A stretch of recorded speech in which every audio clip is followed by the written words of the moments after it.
Subscribe the channel and click bell icon to get latest updates of Himanshu sir.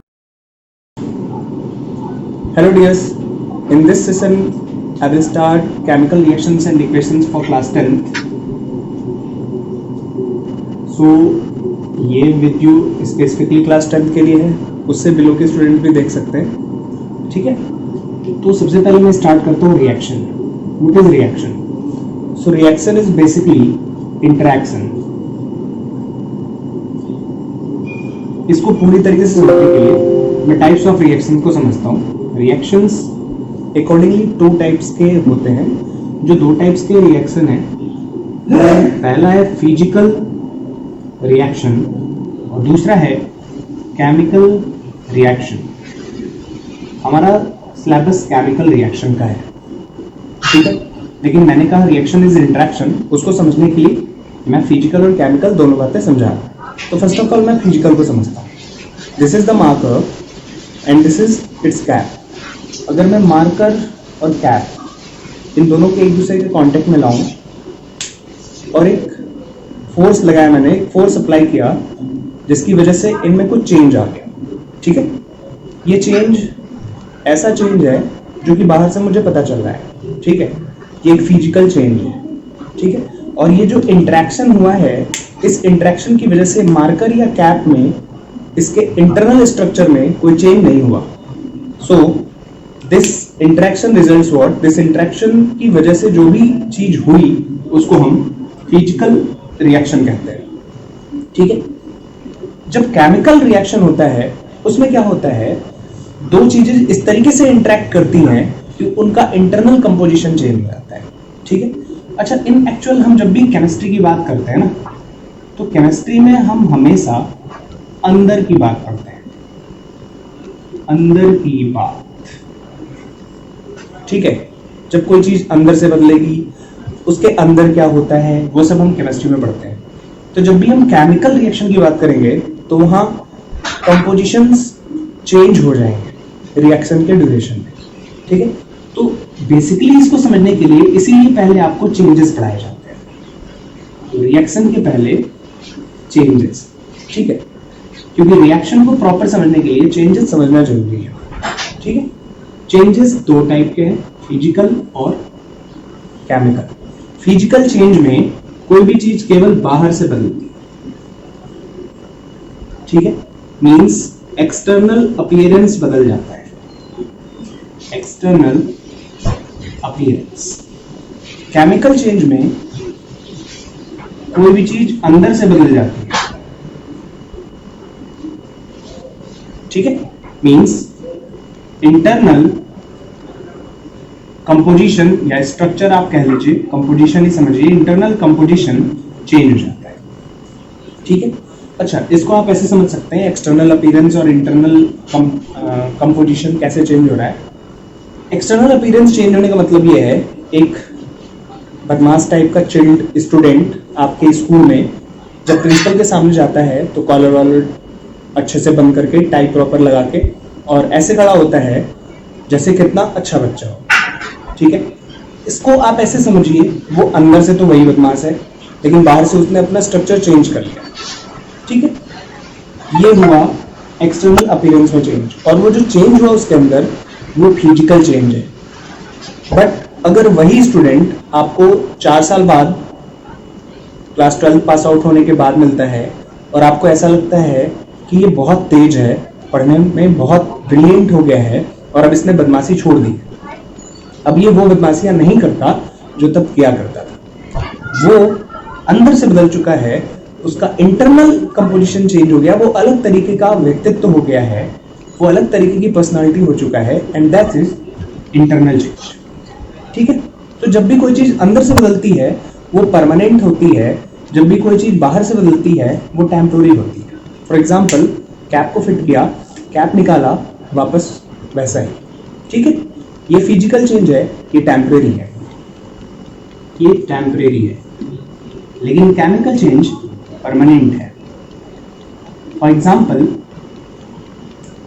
अगर आप आम है कच्चा, उसको येलो कलर से पेंट कर दीजिए, पेंट कुछ दिन में निकल जाएगा, ठीक है। लेकिन आम पक गया एलो हो गया वो परमानेंट हो गया। कहीं ना कहीं उसमें कुछ केमिकल चेंज हुआ है जिनकी वजह से वो चेंज हो चुका है।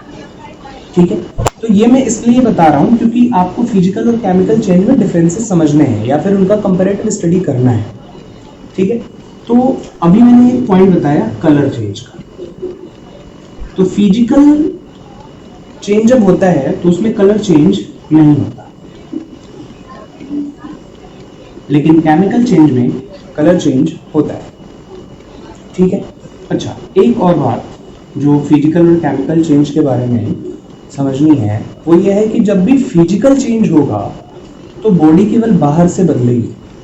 ठीक है, तो इंटरनल स्ट्रक्चर में उसके चेंज नहीं होगा, और जब उसके इंटरनल स्ट्रक्चर में चेंज नहीं होगा तो इसका मतलब है कि कोई न्यू सब्सटेंस फॉर्म नहीं होगा, कोई भी no new substance will be form.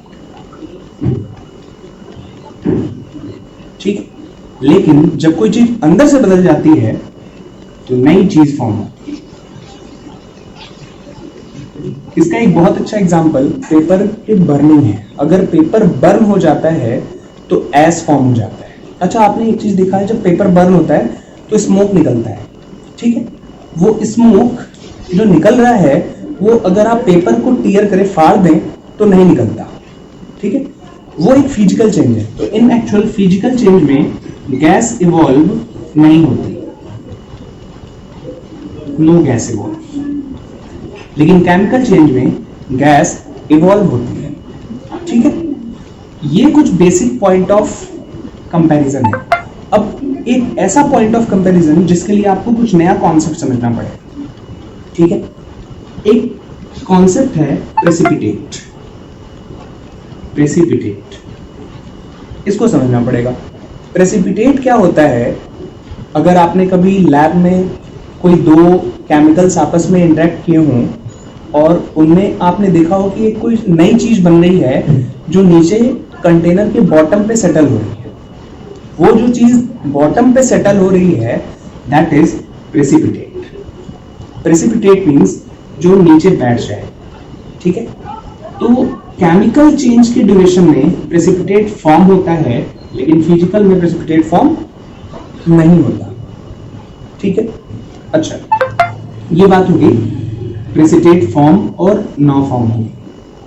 ठीक है, अब इसके बाद अगर फिजिकल और केमिकल चेंज को आप देखेंगे तो फिजिकल और केमिकल चेंज होते टाइम फिजिकल चेंज में मैंने कैप को लगाया, कैप को रिमूव किया, फिर लगा दिया, फिर रिमूव किया, मींस ये रिवर्स हो सकता है। लेकिन एक बार अगर केमिकल चेंज हो गया, मींस अगर इसको बर्न कर दिया तो ये वापस मार्कर नहीं बन सकता, ये इरिवर्सिबल होता है। अच्छा, ये जो रिवर्सिबल और इरिवर्सिबल का कॉन्सेप्ट है ये ब्रॉड गेज पे नहीं है। ठीक है, जनरली केमिकल चेंज इरिवर्सिबल होता है और फिजिकल रिवर्सिबल होता है। ओके, ये कॉन्सेप्ट आपका चेंजेस का। अब जब चेंज होता है केमिकल वाला तो मैंने बताया अंदर से चीज बदल जाती है। चेंज होता कब है? जब चीजें इंटरेक्ट करती हैं। मींस चीजें इंटरेक्ट करने का क्या मतलब है? मैंने कहा paper burning is example of chemical change. तो अगर पेपर बर्न करने के लिए आपने क्या क्या यूज किया? पेपर बर्न करने के लिए आप हीट यूज किया, और जो चीज आप नहीं देख पा रहे हैं वो है एयर, आपने एयर यूज किया। इन एक्चुअल पेपर और एयर का इंटरेक्शन हुआ और हीट ने उसमें एक एडिशनल काम किया उसको इग्निशन टेम्परेचर तक पहुंचाने का। ठीक है, तब जाकर के पेपर बर्न हुआ। तो यहाँ पे पेपर और एयर का इंटरेक्शन हुआ। ठीक है, अब ये जो इंटरेक्शन हो रहा है इन एक्चुअल ये जो चेंज केमिकल चेंज जिस प्रोसेस से हो रहा है this process is called as chemical reaction. ठीक है, now what will be chemical reaction? अब मैं केमिकल रिएक्शन को डिफाइन करूं, अगर chemical reaction, then what is chemical reaction? The process by which chemical change occurs. वो प्रोसेस जिसके through chemical change होता है, that is chemical reaction. And the second one is chemical equation. तो chemical reaction हो रहा है, paper और air मिलके बर्न हो रहा है, हीट हो रहा है, जिसकी वजह से पेपर बर्न हुआ. या फिर आप कोल लेते हैं, कोल को हीट करते हैं, वो बर्न होता है, उससे आपको एनर्जी मिलती है. ये चीज हो रही है, लेकिन इस चीज को हम पेपर पे कैसे रिप्रेजेंट करेंगे, यानी कि अपनी कॉपी पे कैसे लिखेंगे. So let's take the example of coal. Coal अब अगर बर्न हो रहा है तो एयर चाहिए, एयर में क्या, ऑक्सीजन. ओके, क्या बनता है, स्मोक उसमें से निकलता है, आपको पता है वो CO2 होता है, and sometimes CO, carbon monoxide will also release. ठीक है, तो coal is in actual C plus O2. C is solid, O2 is gas, CO2 is gas, CO is gas. But ये हुआ कैसे, हीट देने से. ठीक है, and one more thing which is evolve, that is energy. ठीक है, तो अब यहां पे देखो गैस इवॉल्व हुई. ठीक है, कंपोजिशन चेंज हो गया, यहां C और O2 अलग अलग थे, यहां CO2 एक साथ हो गए. ठीक है, ये कंपोजिशन चेंज हुआ, गैस इवॉल्व हुई, कंपोजिशन चेंज हुआ, कलर में भी चेंज हुआ. कोल का अलग कलर है, कार्बन डाइऑक्साइड और कार्बन मोनोऑक्साइड का कोई कलर ही नहीं है. ठीक है, तो ये केमिकल चेंज हुआ. ठीक है, अच्छा एक चीज और जो केमिकल चेंज में हो रहा है, वो हो रहा है चेंज ऑफ स्टेट. इसको मैंने इसलिए नहीं बताया क्योंकि फिजिकल चेंज में भी चेंज ऑफ स्टेट होता है. ठीक है, कैसे, for example take water. Water को जब हम हीट करते हैं तो वो वेपर में कन्वर्ट हो जाता है, लेकिन वाटर को हम H2O कहते हैं और वेपर को भी H2O कहते हैं. तो इन एक्चुअल इंटरनल चेंज नहीं हुआ, अंदर से ये भी H2O है और ये भी H2O है, केवल फिजिकल चेंज हुआ, बाहर का जो अपीयरेंस है वो बदल गया. ठीक है, so that is physical change. इसीलिए मैंने स्टेट चेंज को केमिकल और फिजिकल दोनों में नहीं बताया, क्योंकि स्टेट चेंज दोनों में पॉसिबल है. ठीक है, अच्छा अब यहां पे जब मैं केमिकल रिएक्शन को लिखता हूं तो एक को इस साइड लिखा, this is known as gives out, इसको हम कहते हैं गिब्स आउट, और ये चीजें इस साइड लिखा. ये जो लेफ्ट हैंड साइड में है ये पहले था, यानी कि ये रिएक्टेंट है, these are reactants. एंड ये जो डेवलप हुआ प्रोडक्ट्स. सो नाउ जो चीजें थी दैट आर रिएक्टेंट्स और जो चीजें बनी दैट आर प्रोडक्ट्स. अब रिएक्टेंट्स प्रोडक्ट्स में कन्वर्ट होता है. ठीक है, ये रिएक्टेंट था, ये प्रोडक्ट था और यहाँ हीट था. हीट एक एक्सटर्नल कॉज है जिसकी वजह से ये रिएक्शन प्रोसीड होता है. तो रिएक्शन को प्रोसीड करने के लिए कुछ कॉज चाहिए होते हैं, कुछ टर्म्स एंड कंडीशंस चाहिए होते हैं. ये बात भी आपको समझ लेंगे. Okay, so now summarising this, chemical reaction is the process of chemical change. Chemical equation is representation of chemical reaction on paper. Chemical equation is representation of chemical reaction on paper. Okay, and this is the chemical reaction. In the chemical reaction, the left side is reactants and the right side is products. Okay, I think इतना आपको समझ में होगा. Now, thank you for watching. Thank you so much. In the next session, we will study the types of reactions. We don't know how long it will last. Don't know when is this going to be normal. Don't know when we will gather for a class. So we are here for you, Experts Academy. Making this time to shape your future. Let's get educated without any fear. Experience the classroom from your home. Join live virtual classes of Experts Academy. Absolutely free during this pandemic. Contact us 964-808-5252.